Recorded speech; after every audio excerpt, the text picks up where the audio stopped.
السلام علیکم ورحمۃ اللہ وبرکاتہ۔ مقتل کی طرف اب جاتے ہیں اے موت تیرے لب چوم کے ہم، مقتل کی طرف اب جاتے ہیں اے موت تیرے لب چوم کے ہم، لے جام شہادت پیتے ہیں ساقی کے ادا پہ جھوم کے ہم شم یقی کے پروانے شعلوں سے محبت کرتے ہیں، اے زیست ہماری راہوں سے ہٹ ہم موت کی عزت کرتے ہیں۔ نحمدہ و نصلی علی رسولہ الکریم، اما بعد فاعوذ باللہ من الشیطان الرجیم، ان تنصروا اللہ ینصرکم ویثبت اقدامکم، وقال اللہ تعالی فی موضع آخر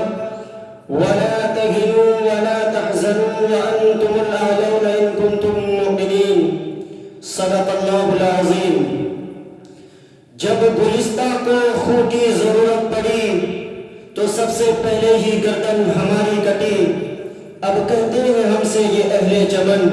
یہ چمن ہے ہمارا تمہارا نہیں۔ ملت اسلامیہ کے پاسبانوں،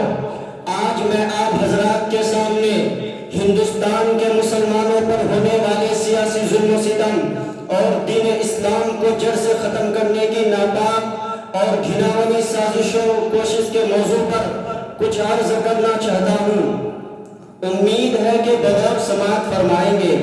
مسلمانوں، وہ ہندوستان جس کی حریت کے باغ کو مسلمانوں نے اپنے خون جگر سے سینچا تھا، وہ ہندوستان جس کی آزادی کے خاطر بحر ناشنائے ساحل میں کود پڑے تھے اور موجوں سے کھیلتے ہوئے مجدار تک جا پہنچے تھے، بے پناہ قربانیوں کے ذریعہ اس کو پروان چڑھایا تھا، لیکن آج اسی ہندوستان میں مسلمانوں کو طرح طرح کی اذیتیں اور تکلیفیں پہنچائی جا رہی ہے۔ مسلمانوں کے قلوب سے اسلام کی محبت کو ختم کرنے کی ناپاک اور گھناؤنی سازش ہو رہی ہے۔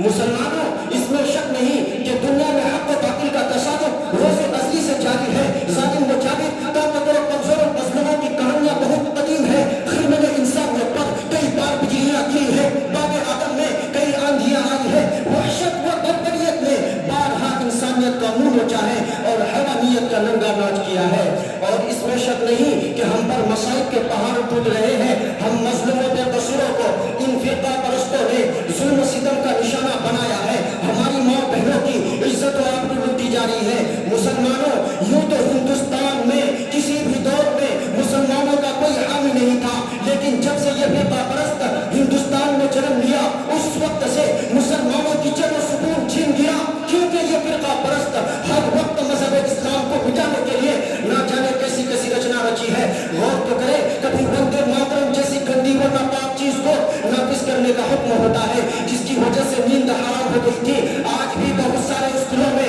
یہ گیت گائے جاتے ہیں، جس گیت میں سیاست کفر بھرا ہوا ہے، جس گیت کو ایک بار پڑھنے سے مسلمان نہیں رہتا،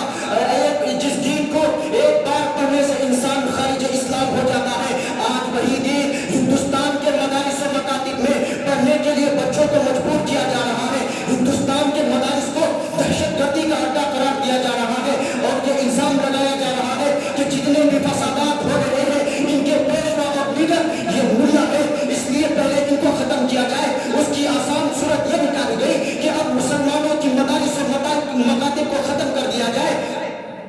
اسی وجہ سے ہماری عبادت گاہوں پر پابندی لگا دی گئی ہے کہ اب مسلمان کسی بھی دور پہ مدارس و مکاتب کو بنا نہیں جی سکتے، لیکن شاید ان کو یہ معلوم نہیں کہ مسلمانوں کی جب تک سانسیں چلتی رہے گی اس وقت تک دین اسلام پر مدارس و مکاتب پر کسی طرح کے آنچ نہ آنے دیں گے۔ ہم تمہاری دھمکیوں سے خوف کھا سکتے نہیں، ہم تمہاری دھمکیوں سے خوف کھا سکتے نہیں، ظلم کے آگے ہم اپنا سر جھکا سکتے نہیں۔ ہے یہی اپنی تاریخ، ہے یہی اپنا فلسفہ، ہم زمانے میں دبانے سے ابھرتے ہیں سدا۔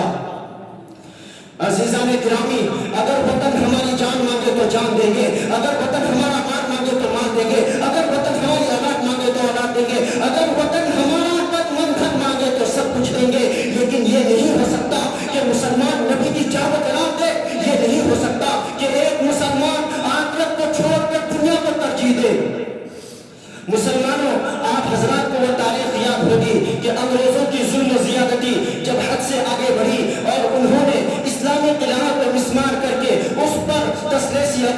بنیاد رکھنا چاہا تھا، اس وقت سب سے پہلے حضرت شاہ عبدالعزیز علیہ الرحمہ میدان جہاد میں بے جھجک کود پڑے تھے اور افضل الجہادی کلمۃ حق عند سلطان جائر کے جذبہ پیکروں سے سرشار ہو کر ہندوستان کے دارالحرب ہونے کا فتویٰ دیا تھا اور اس بات کا تہیہ کر لیا کہ غلامی کی زنجیر کو ٹکڑے ٹکڑے کر کے ہی دم لیں گے، جس کے نتیجے میں مسلمانوں کو مصائب و مشکلات کے کن کن مراحل و دشوار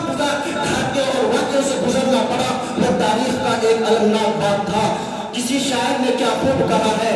کہ ڈر نہ سکتے تھے اگر جنگ میں اڑ جاتے تھے، ڈر نہ سکتے تھے اگر جنگ میں اڑ جاتے تھے، پاؤں شیروں کو بھی میدان سے اکھڑ جاتے تھے، مجھ سے سرکش ہوا کوئی تو بگڑ جاتے تھے، مجھ سے سرکش ہوا کوئی تو بگڑ جاتے تھے، ارے دیو کیا چیز ہے ہم تو توپ سے لڑ جاتے تھے۔ مسلمانوں، وہ ٹیپو سلطان ہی کی ذات تھی جس نے یہ کہہ کر کہ گیدڑ کی 100 برس کی زندگی سے شیر کی 1 دن کی زندگی بہتر ہے، لوگوں کی رگے مردہ میں آزادی کی برقی لہر دوڑاتی تھی۔ اور میں انہی باتوں پر اپنی تقریر کو ختم کرتا ہوں۔ وَمَا عَلَيْنَا إِلَّا الْبَلَاغُ۔